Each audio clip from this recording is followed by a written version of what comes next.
Started today. I want to welcome everybody. We're so happy to see you for the last customer exclusive webinar of the year, which is very exciting. I had to think for a minute if we were still in this year or if we're in the new year.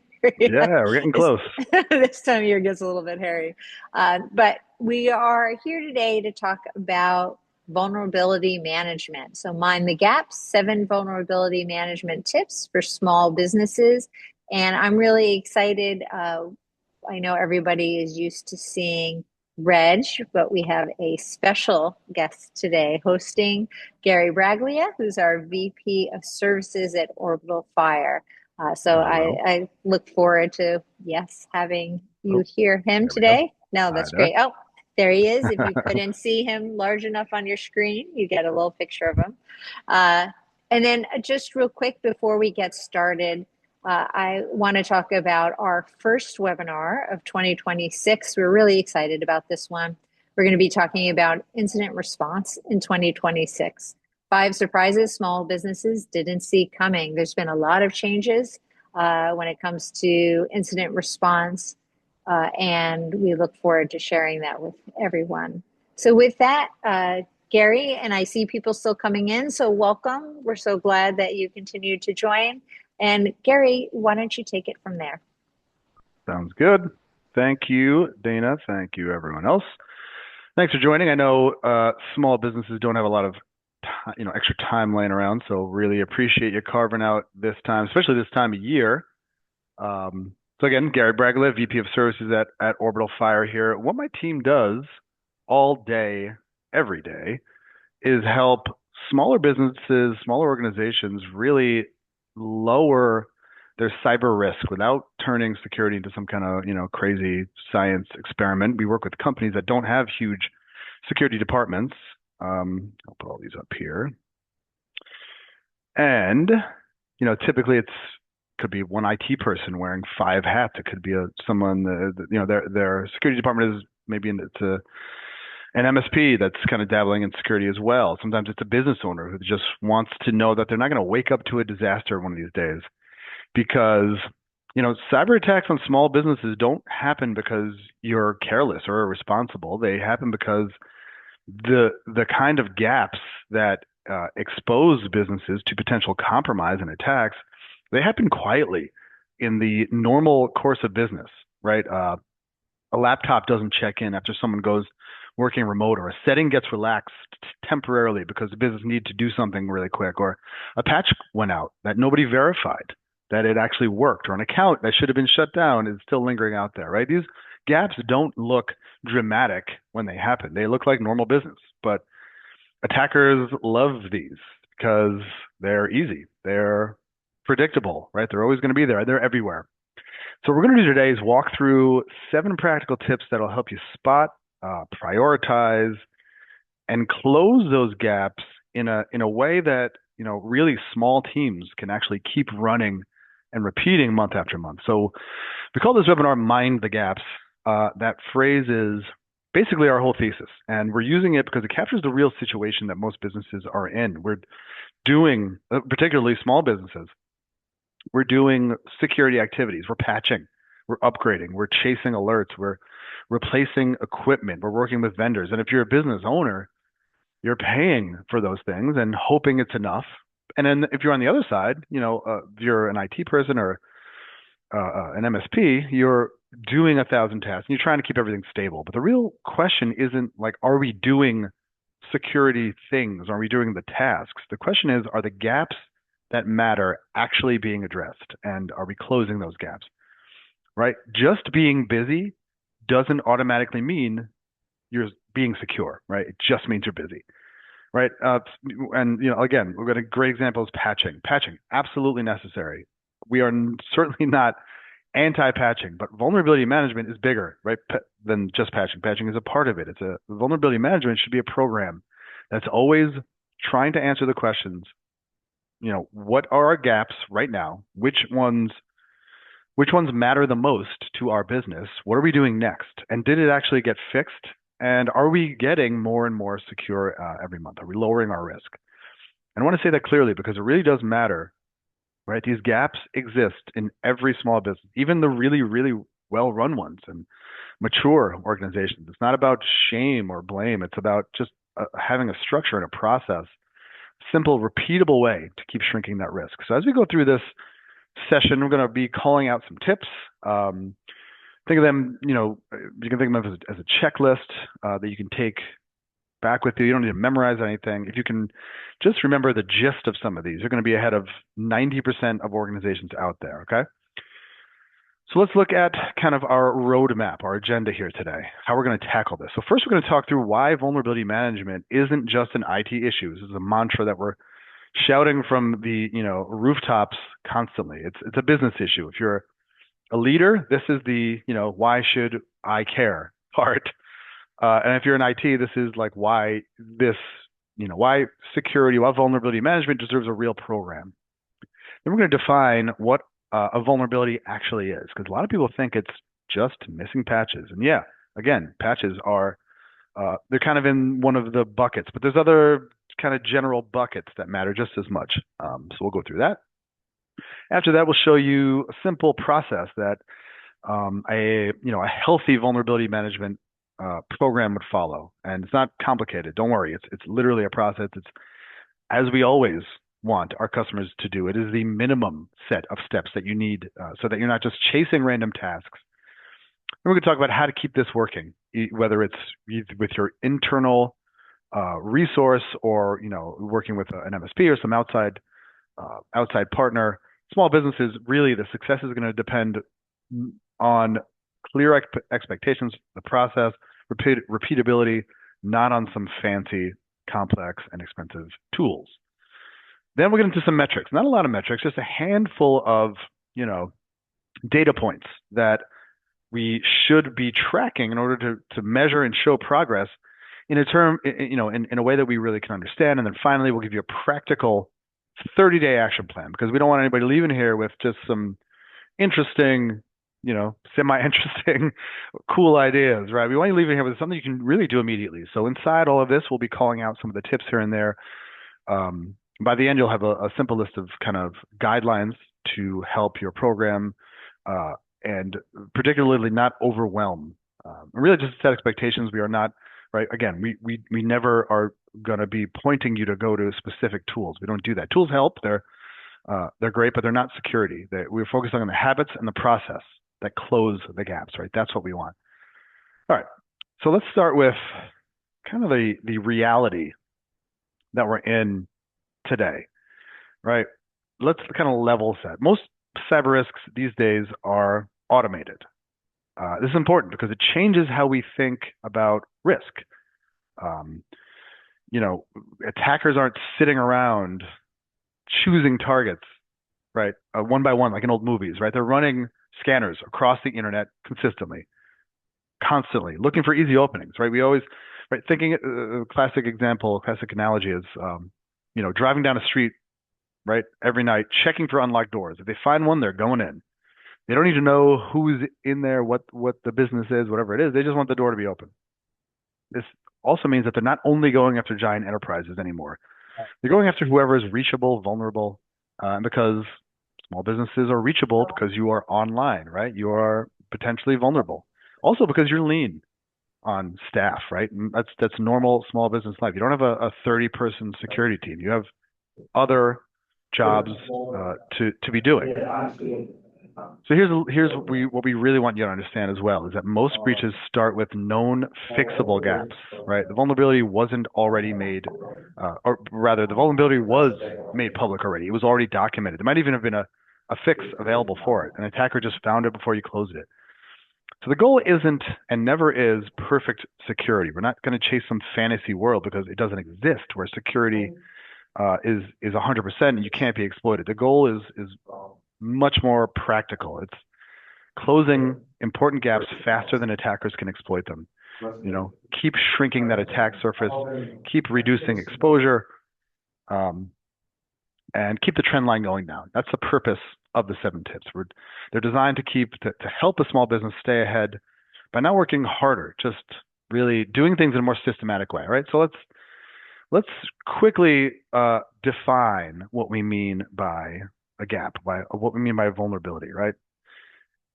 Gets used pretty loosely these days. So it's really a gap any attacker can exploit. That's it. Anything that gives a potential bad actor an opportunity, a door, a window, a weak point.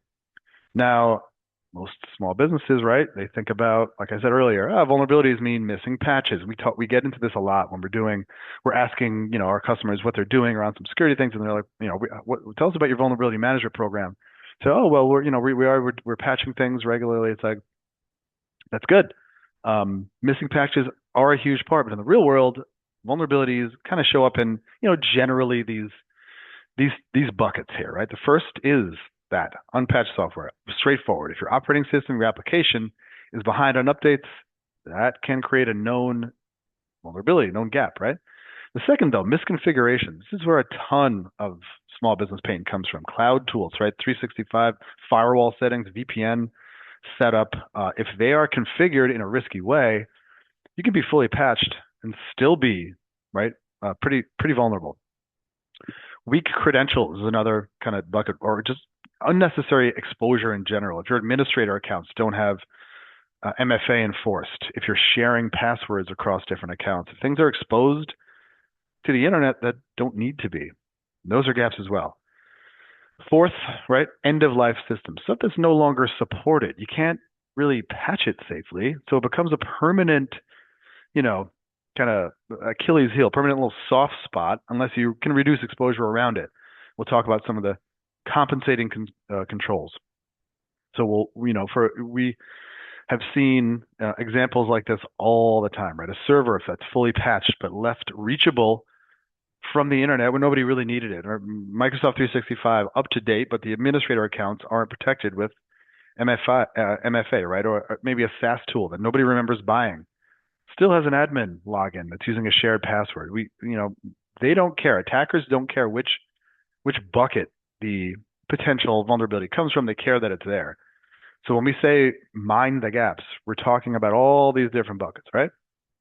All right. So with this in mind, why should we care? Let's talk about the business, right? Why does leadership really care about vulnerability management? Well, because small businesses experience cyber incidents different than large ones. When a big company gets hit, yeah, it's expensive, it's chaotic, but they also have usually and often pretty deep resources, pretty deep pockets.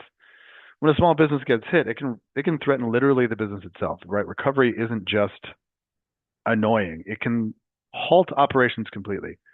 Downtime matters a lot more, right? If QuickBooks scheduling, if your production environment, your file shares, your CRM, even your email goes down for just a day, immediate revenue impact in some cases. That's missed commitments. That's customers waiting. That's staff sitting idle. And this creates these ripple effects. And those ripple effects are bigger in smaller organizations because you don't have any slack. You have much less slack in your system. And then there's the reputational side, of course. Small businesses don't get 10 chances to lose trust, right? Customers assume you're going to be responsible. And if something goes wrong, that relationship and that assumption changes really, really quick, right? And then you've also got customers and insurers expecting some evidence that you're managing risk over time.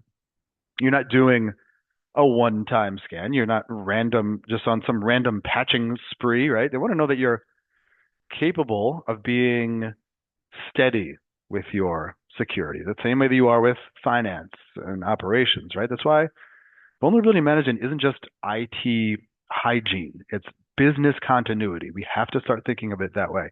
It's part of how you protect the ability to deliver to your customers, right? So before we jump into the first tip, let's take a look at what a healthy process looks like, right? Clarify what healthy actually means, because this is really where these programs can succeed or just collapse, right?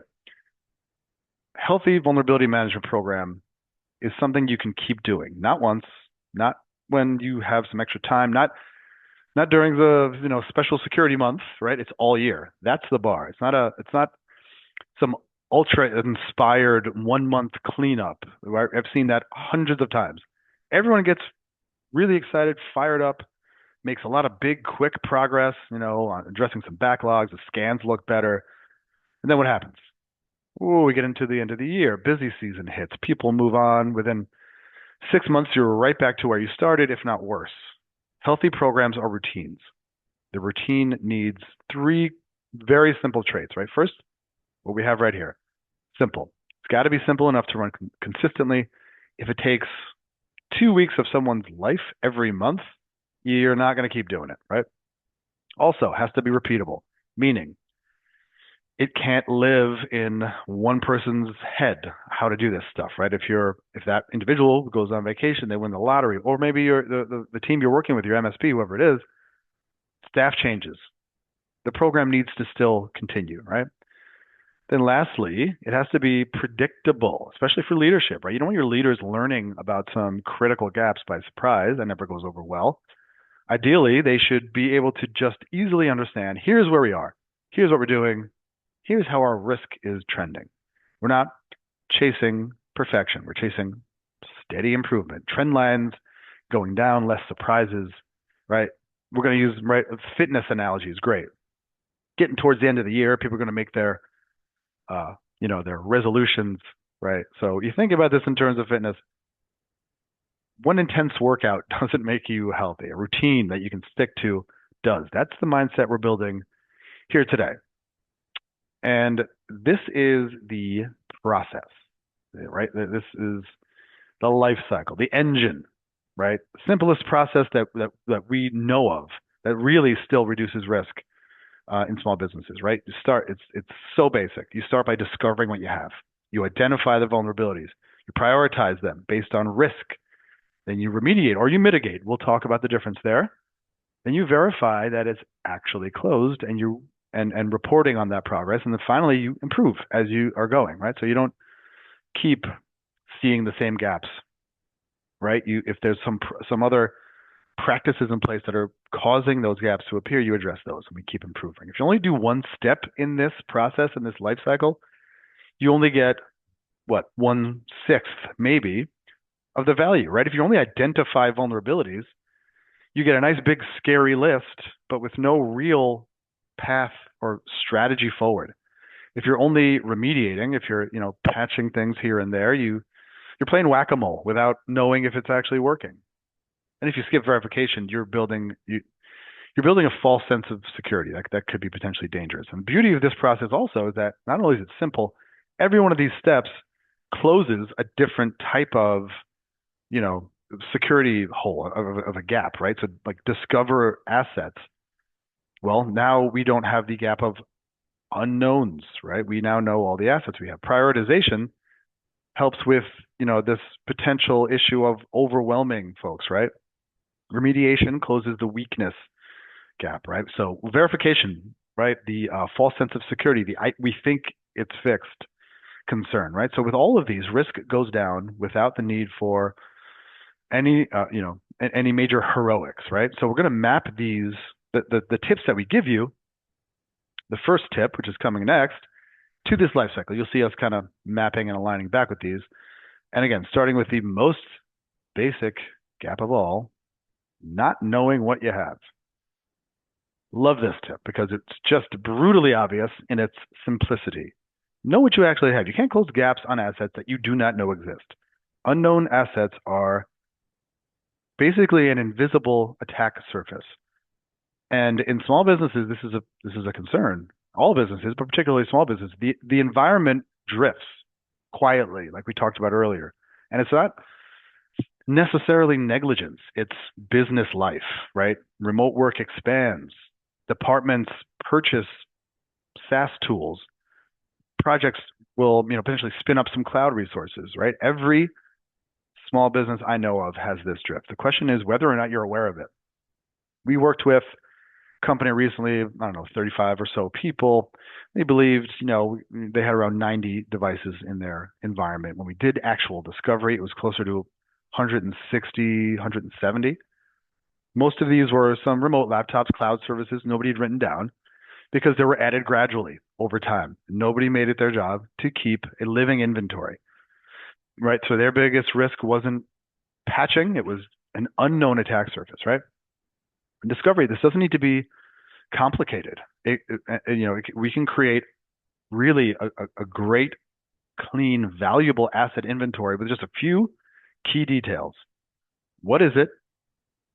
Who owns it? What's on it? How critical is it? And is it internet exposed? Last question is huge. Anything internet exposed is basically a storefront on that busy street, right? That we talked about earlier. Attackers are going to be walking by it all day. When you have an up-to-date, accurate inventory, tip number 2 becomes very easy. When you don't, tip number 2 turns into big issue and really mostly guesswork. Scan routinely, not occasionally, right? Annual scans, it's a snapshot.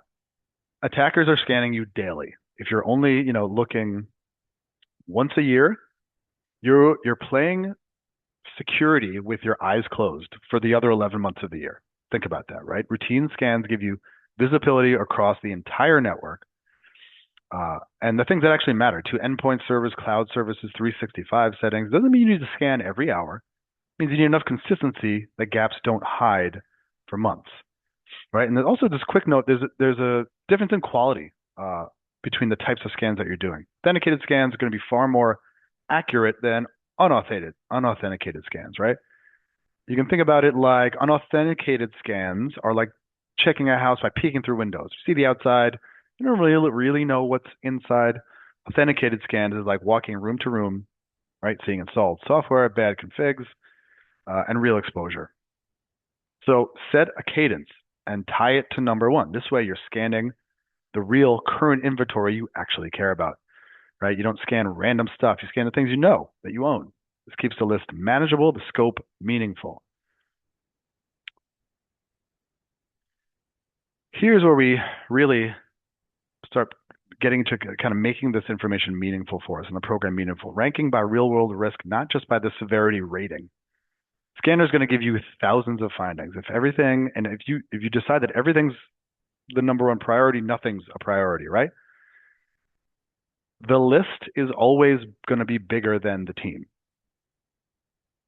Think about that. You need a way to decide what matters first. We need to prioritize. Calculation for real world risk, classic calculation is risk, right? It's severity plus exploitability, exposure, business impact. That's it. It's severity itself is not enough. If a vulnerability is on an asset that is internet facing, right? So if we discover a vulnerability on an asset that is internet facing and it's also being exploited in the wild, that goes to the top of the priority list, right? Something is internal, lower impact, you schedule it. You get to it as soon as you can after you do the other one. Something is legacy, hard to patch, mitigate it, put some compensating controls around it and track it so it doesn't become forgotten, right? So this tip really helps with being overwhelmed. It turns a huge, long, almost, seemingly undoable list into a nice short plan. Really, we don't end up doing the whack-a-mole thing. We start really reducing risk. So this one, we want to reduce exposure or fix. Both of them are good, right? Again, back to patching. Patching is necessary. Remember, though, most environments also include legacy systems, specialized apps, not to mention business constraints, limited downtime windows. So sometimes the right move isn't patching right now. Sometimes the right move is reducing risk around the gap until we can patch. That could mean tightening configurations, could mean removing unnecessary internet exposure, could mean isolating, segmenting that legacy system, could mean restricting who can reach it, adding some monitoring around it, putting those compensating controls, right? The goal isn't to eliminate legacy. It's just making sure that your legacy systems aren't an open door. Think of it like an old building. You may not be able to rebuild the entire structure this year, but you can lock the doors, you can put alarms and cameras on, you can restrict access to certain rooms, make sure nobody can walk in off the street, right? That's mitigation. That's compensating controls. So fix when you can, and when you can't, reduce that exposure.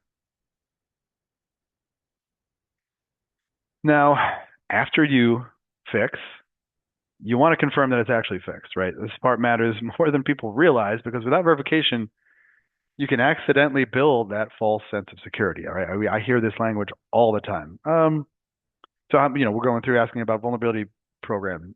So how do you measure the program's efficacy? It's like, oh, we think it's done. We're pretty sure it's fine. It should be patched. That's great intentions, but intentions do not make evidence, right?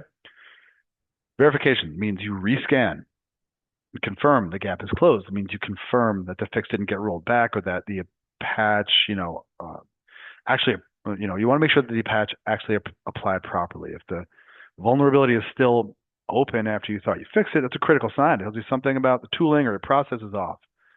And the reporting also, it's, the last thing we want to do is dump 1,000, 2,000 page scan result on leadership. It's useless to them, right? You need to translate that into meaningful business clarity, right? Our critical exposed vulnerability is trending down. Are we going to have less surprises going forward, right? We want to turn all the effort that we're doing into proof. We don't want to be doing the same work over and over again, right? Because we didn't really close it in the first place. So of course, trust, right? Trust the team, trust the process, but always verify that the risk is actually decreasing. So this is kind of the bridge between fixing gaps and stopping them from coming back. This is what we want to be doing. This is the ultimate goal, right?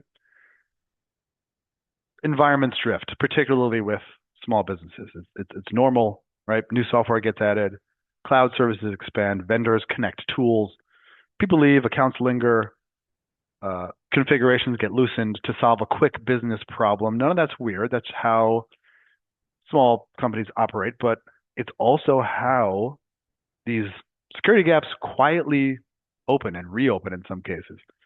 So this step is looking for patterns and fixing root causes. Do the same vulnerabilities keep showing up?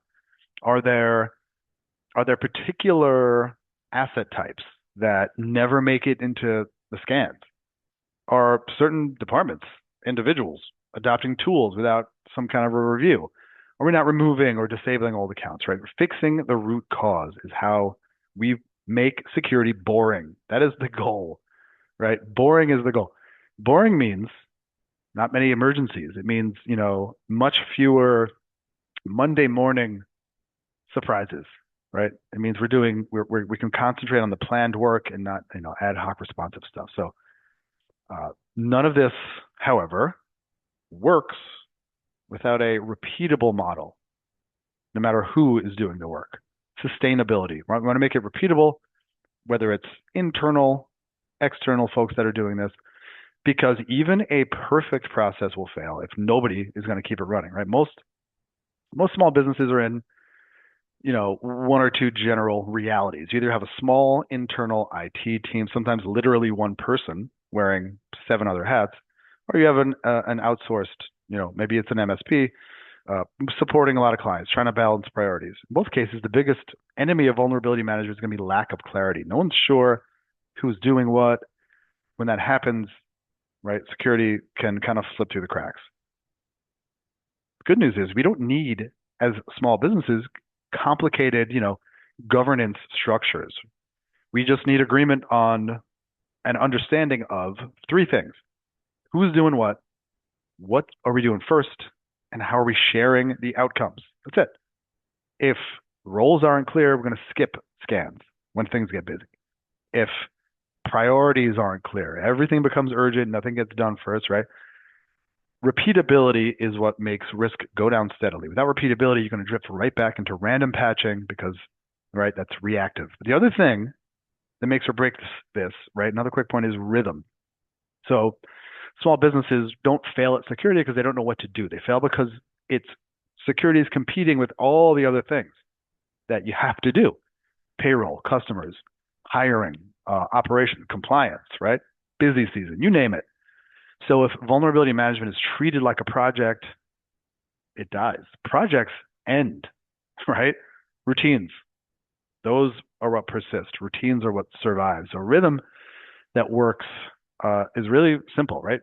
Weekly, do a quick high risk check, maybe, right? Not a big meeting, 15 minutes. What popped up since last week? That's dangerous, right? Monthly, do a trend review. What changed? Critical gaps, are they going down? Are we seeing any repeats? What are we doing next month, right? And then quarterly, maybe validate the inventory. How about that, right? Validate coverage because drift happens quietly, slowly, right? This is where we ask, are we still looking at the full picture, right?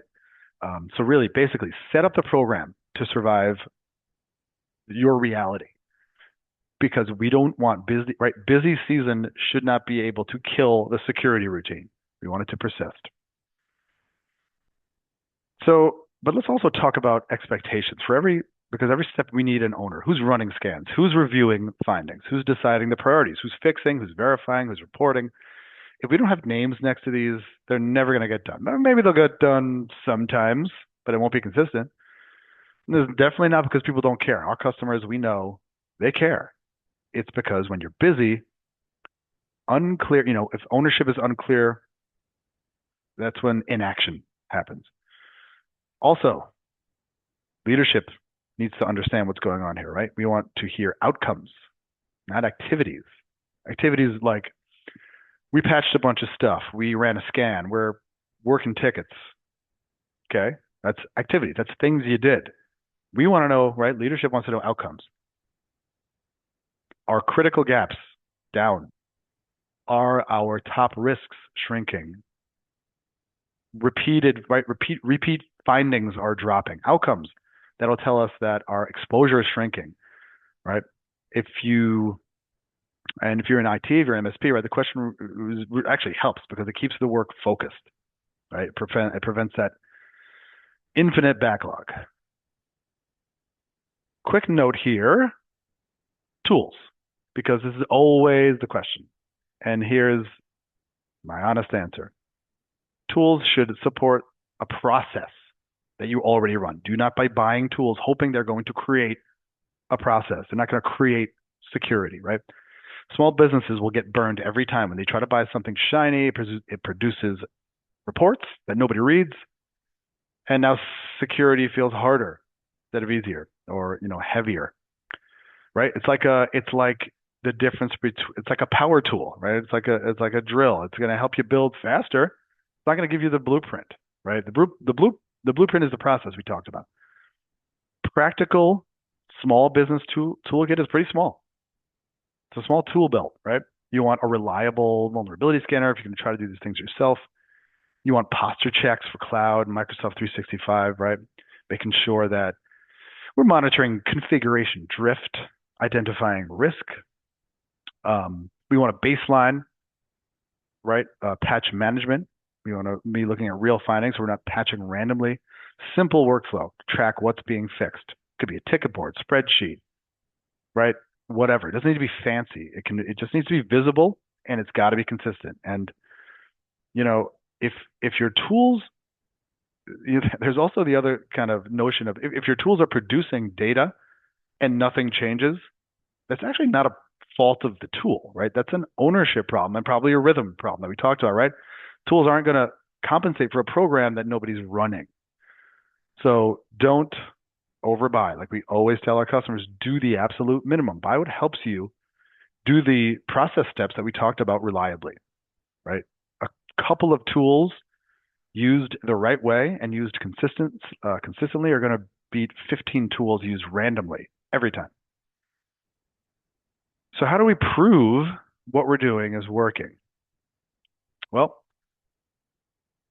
this one really separates the program that kind of feels like we're doing something from one that, shows us that we actually are making progress. Because the trap that we see all the time in small businesses, right? Could be doing a lot of security things and still be drifting towards risk, right? Patching some things, fixing a couple findings, you're handling maybe, you're replacing a firewall, you're enforcing MFA, and everything starts to feel like there's security happening around here somewhere. Meanwhile, attack surface could be quietly growing, right? All the things we talked about, the drift, the drill. So leadership, we want answer to a simple question like we talked about, right? Again, are our risks going down? Not like how many patches did we apply? How many tickets did we close? How many scans did we run, right? Those are activities. We don't want to talk about, right? Activities are not risk reduction. We want to know, Are attackers losing openings? Again, fitness analogy. We use this because it is literally the same logic. If vulnerability management is the workout routine, then these, the metrics we want to use are like your weight and your blood pressure, right? They're the reality check that tells you whether the routine is actually working. You don't measure fitness by how many times you went to the gym. You measure it by whether these health markers improve, right? So this tip is basically saying, bring your vulnerability management process to the business world. Don't let it live in some technical, ethereal plane somewhere. Measure it like your business manages everything else that matters, right? Not what feels right, what's actually happening, right? You don't need a wall of metrics. You need a few honest things. So what do we want to be measuring, right? These are the ones that we recommend, right? Minimal. Going to keep them simple on purpose, like we always do. How long, right? First, how long do they stay open? Not every tiny thing. The dangerous stuff, the big stuff, the things that are reachable, exploitable, tied to something that the business cares about, right? We want to make sure that they're not lingering out there.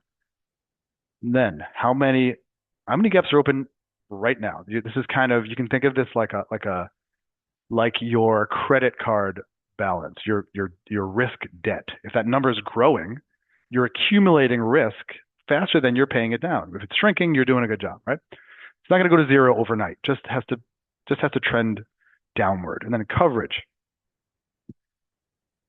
This is the kind of the percentage of your actual environment that you're actually discovering and scanning, right?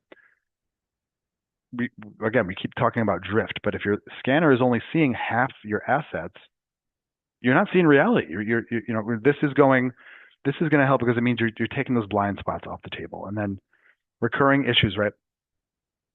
If the same gaps keep reappearing, it's not a bad luck, right? It's because there's some root causes that need to be fixed. These are going to help answer that, right? Are we becoming harder to attack?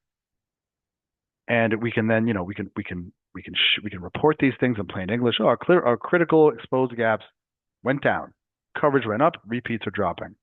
That's progress. So we don't need to start perfect. Nobody's ever going to start perfect, and you won't end up perfect. I got news for it. What you want is momentum, compounding momentum. This is what minding the gaps means, right? The sidewalk is getting smoother, right? There's fewer cracks, there's fewer trip hazards.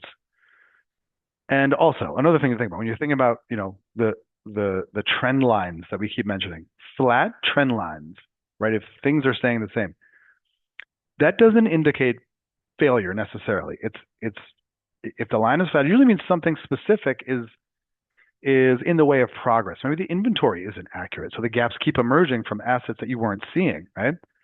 Maybe those legacy systems are still sitting out there. Maybe fixes are happening, but you're not verifying closure. Maybe the prioritization isn't tuned properly, right?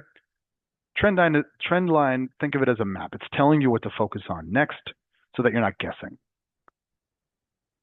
All right. Let's break this down into an action plan, like we talked about at the top, right? We don't want to leave here with just theory, right? We don't want to leave you here, this makes sense, but it sounds like a year-long transformation. I get that. You got a business to run. You don't want to hear about that. You don't need a year. You need 1 month. You need a repeatable habit. Think of this again, like starting that workout routine. You're going to say you're going to start, about a month from now. You're not going to become, and your goal shouldn't be to try to become an Olympic athlete in 30 days. You want to get into the habit so that progress becomes, predictable and repeatable. So first, you want to confirm that inventory. Don't aim for perfect. Aim for real. If you're 80%, 85%, 90% right, you're ahead of most small businesses. It's not a final document. It's a living list. It's going to keep updating, and it should, right? We want to make sure we know what the playing field looks like. Run those baseline scans. This is your starting snapshot. This isn't a checkbox scan. This is a real scan looking at your endpoints, cloud services, right? Anything internet reachable. You want to know what gaps exist right now, not what you hope or what you think might exist. Let's rank them. not your top 250, top 10 or something, right? You want the ones that are the most reachable, most exploitable, most painful to the business if they were to turn into an incident. That's tip number 3 in action right here. Then take the biggest risks off the table first. That's how you shrink that exposure quickly without burning everybody out with that overwhelm concern that we talked about.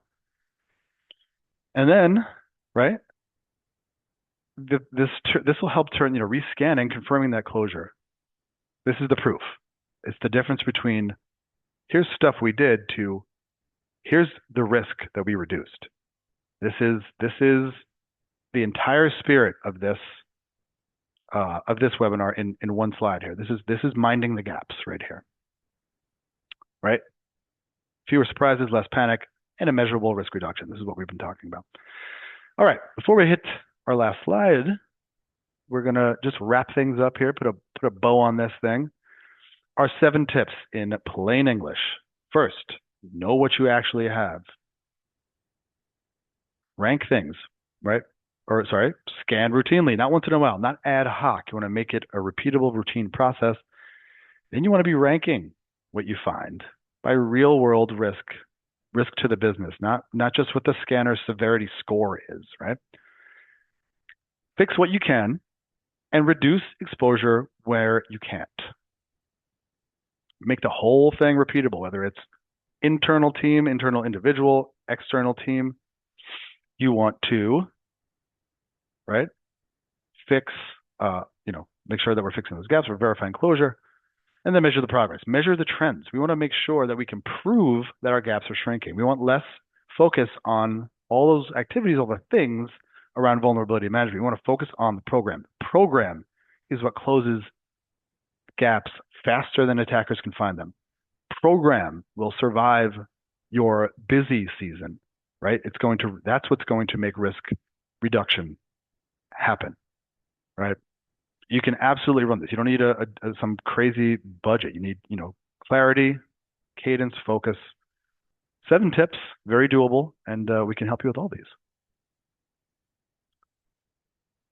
So that is my story, and as my boss says, I'm sticking to it.